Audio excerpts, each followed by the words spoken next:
Hanging out with Sue Patrick. You guys know this smiling face in front of me right now. Of course, her family ran Gator Racing Photo News. And of course, they had a lot to do with the event we're at today, the Syracuse Motorsports Expo. And of course, I found some old pictures of you back in the day, Sue, doing the Best Appearing Car Awards at Syracuse. So this fairgrounds, where we are today, this where you grew up pretty much, isn't it? It certainly is. It's definitely missed. The traditions that were made here were unbelievable. My whole childhood was spent here, you know, and whether it was this building at the Center of Progress or it was Cow over Building at the racetrack. Yes. Yeah, I found some old pictures from you guys over at the Cow Building. Yeah. What was your first job in the family business? Do you remember? I was actually 2 years old licking stamps for the Gator. Really? They had you working at 2 years old? Yeah, they had to do something with me. We had a family business. It was just us. Of course, they could have got a wet sponge and done it that way, Yeah, but no, it was my tongue. what was your first more of an actual job with either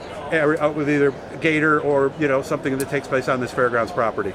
Well, you know what, with Gator, us kids always grew up doing everything. I love to travel, so I did a whole lot of racing, being the youngest. Yeah. My siblings didn't get that chance that I did, so that was great. But I probably would say, 6th, 7th grade, I was already reviewing copy, checking for spelling errors, rewriting things. In your 6th and 7th grade, you're correcting adults' work. Yeah, and that was my Catholic school education, so it worked for us.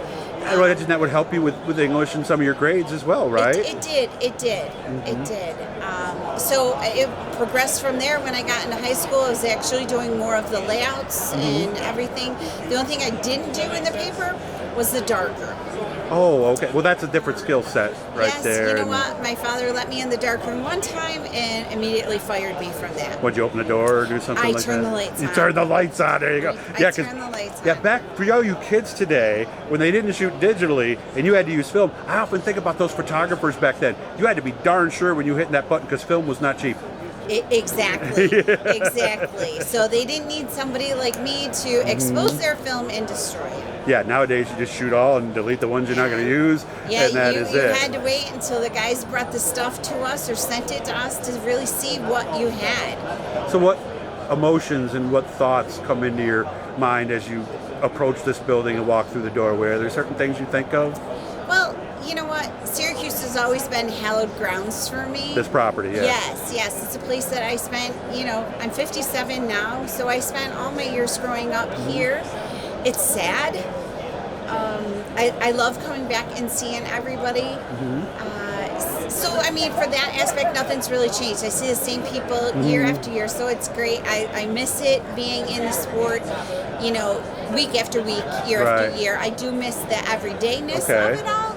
But coming back is always wonderful. But I missed the racing. I was a huge fan of the fair. Did you have a favorite track or a favorite event or something? Definitely actually here. Super Dirt Week and 4th of July and Labor Day? I loved actually the 4th of July race. That was one of my favorite. Mm-hmm. It was in the middle of summer. You could depend on the weather more so being warmer and pleasant. True. And, it was kind of a break in the middle of the year. You got to see what everybody was going to possibly bring for the Labor Day event and then bring for Super Dirt Week, of course. Yeah, because for you young people, that's what they did. They ran here 3 times a year. That was your testing. And she's exactly right. You say, oh, they got a different car. Back when there was creativity and everything too, and you really had to keep up on it. So, what was it like being on the stage at Syracuse? I still remember the first time I was there with a microphone. I was pretty nervous in front of 20,000 people. It was a lot. If you remember, the late 70s, the 80s, and into the 90s, those grandstands were filled to the brim. There was standing room only. It was amazing. People were people were so involved and excited to be there. It was more than a race. It was a happening. It was an event. It was something that it was just amazing. You felt so proud to be a part of it. Glad you do that. Yeah, because she's actually working in the area auto racing booth right now. She just sold a calendar.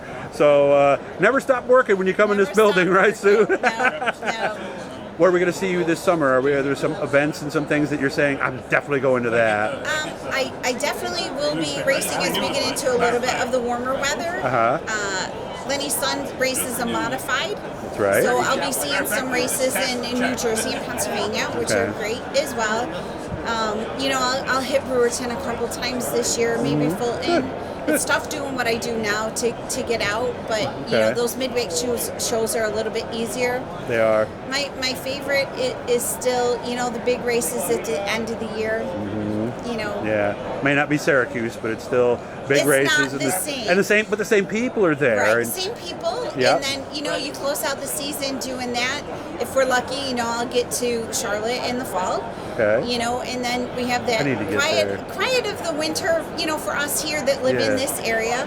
And then this usually was the opening of the season. So we kind of, ended it in Syracuse and we brought it back to life in Syracuse in the spring. So Thanks for everything your family has done over the Thank years. you. The Motorsports Expo was their show. And of course, I miss Gator Racing Photo News because there was so much in there, so many great columns. Sue, it's been great catching up with you. Please say hi to everybody for me. I will. Thanks, and again, Doug. thank you for trusting me on this one. I really appreciate it. Of course, thank you.